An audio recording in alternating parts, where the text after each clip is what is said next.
Bonjour la famille, bonjour les amis, bonjour les fidèles abonnés.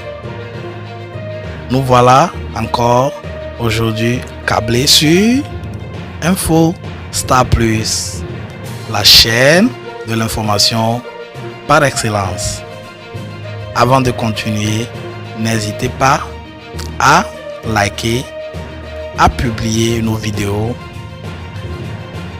à vous abonner sur la chaîne en cliquant sur la cloche de notification afin de ne rater aucune de nos publications journalières et aussi à faire croître la chaîne en communauté.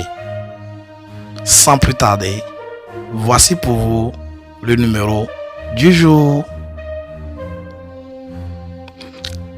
À force d'annonces d'essais cliniques dans tous sens, d'études sur des médicaments existants, de recherches sur de plus nouvelles molécules ou encore de tentatives de mise au point de vaccins, il y a de quoi s'y perdre. Nous avons donc tenté de clarifier quels étaient les grands axes de la recherche à l'heure actuelle et quels étaient les plus grands espoirs à ce niveau en l'état. Parmi les différentes stratégies poursuivies en parallèle, on peut distinguer trois axes principaux: les médicaments existants, la découverte d'anticorps capables de neutraliser le virus et les vaccins.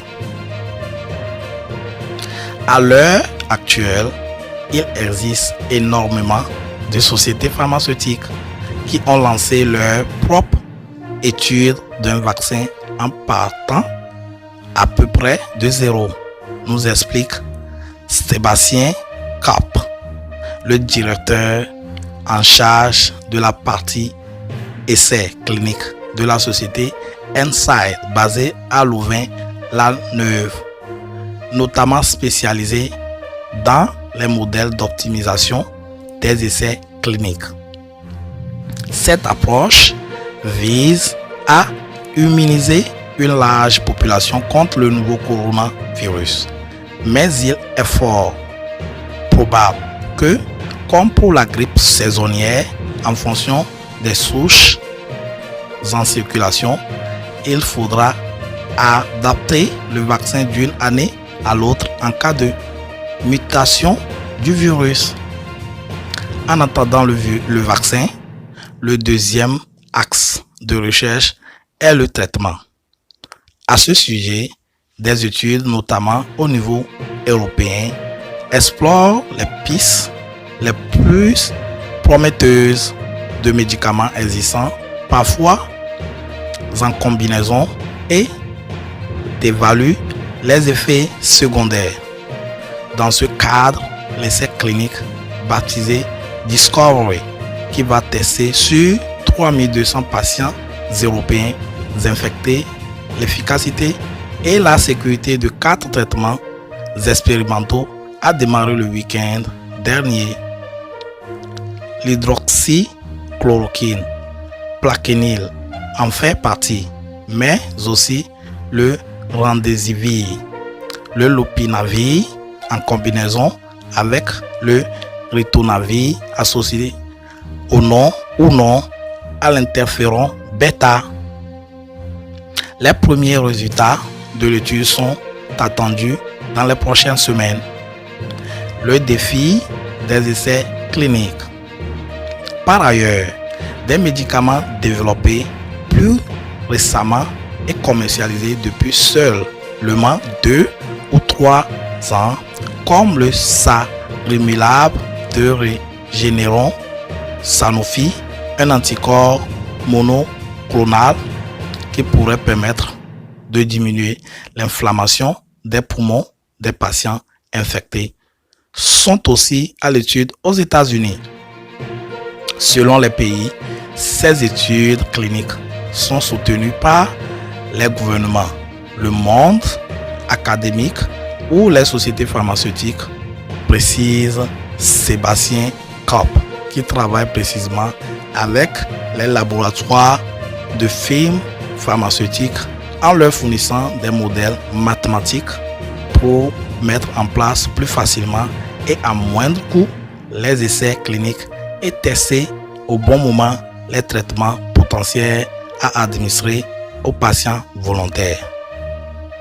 La recherche clinique comporte en effet énormément de sources d'incertitudes liées à la manière dont les patients vont réagir à leur traitement. Par exemple, explique Sébastien Kopp.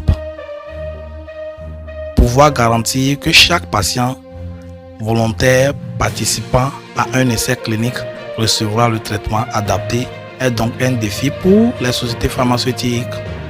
En conséquence, les labos pharmaceutiques prennent des marges de sécurité importantes dans les quantités de traitements produites et distribuées dans les hôpitaux aux quatre coins du monde, ce qui peut avoir des conséquences dans les études liées à la recherche clinique.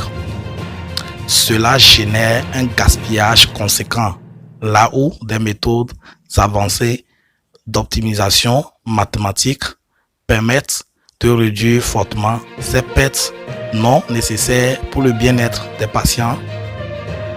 La société Inside permet en moyenne de réduire de 30% le gaspillage ainsi que de fournir des solutions permettant aux sociétés pharmaceutiques d'accélérer certains délais pour tester leurs nouveaux traitements. Et Infinite garantit un accès le plus rapide possible à ces nouveaux traitements. L'approche des anticorps. Enfin, il y a l'approche des anticorps qui consiste à créer un nouveau traitement vraiment ciblé sur le coronavirus. Pour cette approche, il s'agit d'isoler les anticorps qui peuvent neutraliser le COVID-19, par exemple en utilisant le sérum de patients guéris, mais aussi potentiellement d'animaux.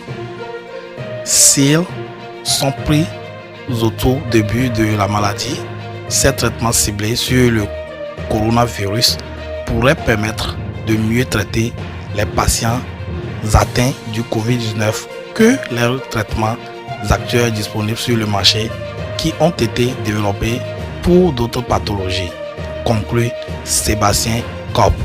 Tout cela reste à voir. Merci d'avoir suivi ce numéro. Portez-vous bien et à la prochaine.